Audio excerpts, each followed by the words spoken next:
Hello दोस्तों, मेरे channel में आपका तहे दिल से स्वागत करती हूँ। दोस्तों, रामायण में माता सीता और प्रभु श्री राम को विशेष रूप से पूजा जाता है। श्री राम जी के जन्म के बारे में तो सभी जानते हैं, लेकिन माता सीता का जन्म का रहस्य क्या है? आइए इसके बारे में जानते हैं।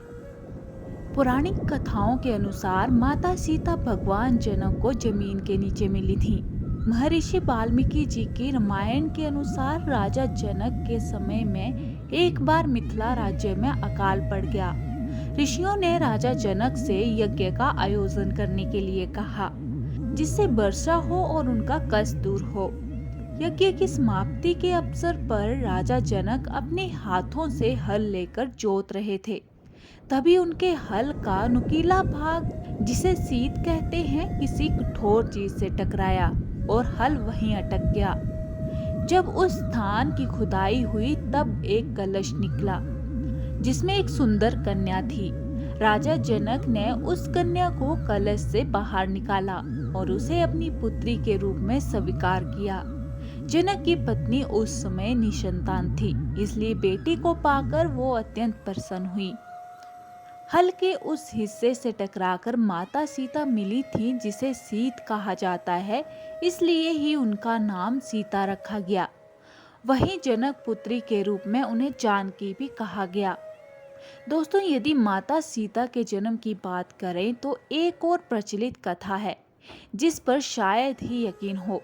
दरअसल रामायण के अनुसार रावण ने कहा था कि यदि उसके हृदय में अपनी पुत्री से विवाह की इच्छा उत्पन्न हो तो उसकी पुत्री ही उसकी मृत्यु का कारण बने।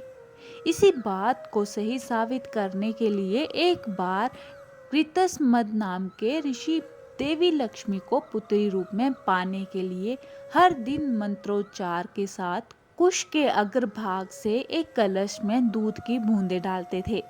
एक दिन जब ऋषि आश्रम में मौजूद नहीं थे, तब रावण वहां आया और वहां मौजूद ऋषियों को मारकर उनका रक्त कलश में भर लिया।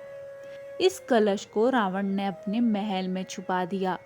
उस समय रावण की पत्नी मंदोदरी उस कलश को लेकर बहुत उत्सुक थी। एक दिन जब रावण महल में नहीं था, तब मंदोदरी ने उस कलश को खोलकर देखा। मंदोदरी कलश को उठाकर उसमें रखा हुआ रख पी गई, जिससे वह गर्भवती हो गई। मंदोदरी का ये भेद किसी को पता न चले, इसलिए वह लंका से बहुत दूर अपनी पुत्री को कलश में छुपाकर मिथिला भूमि में छोड़ आई। इस प्रकार सीता का जन्म हुआ और वो रावण की पुत्री होने के साथ साथ उनकी मृत्यु का कारण भी बनी। दोस्तों, देवी सीता माता के जन्म की तीसरी कथा वेदवती नाम की एक ब्राह्मण कन्या से संबंधित है। ब्रह्म वैवर्त पुराण में मिलता है। इस कथा के अनुसार एक समय वेदवती भगवान विष्णु को पति के रूप में पाने के लिए तपस्या कर रही थी।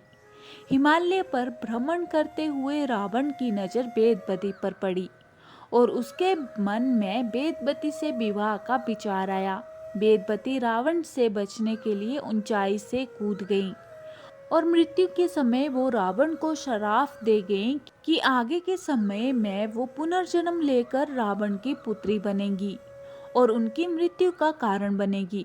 माता सीता का जब जन्म हुआ तब तो अपनी मृत्यु के भय से रावण ने उसे धरती पर एक कलश में रखकर गाड़ दिया।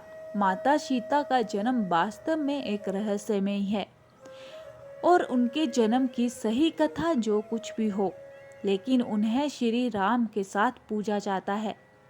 दोस्तों, इसी तरह की और रोचक ऐतिहासिक और धार्मिक कथाएं सुनने के लिए चैनल को सब्सक्राइब जरूर करें और हाँ, बेल आइकन को प्रेस करना ना भूलें, ताकि आने वाली वीडियोस आपको मिलती रहें।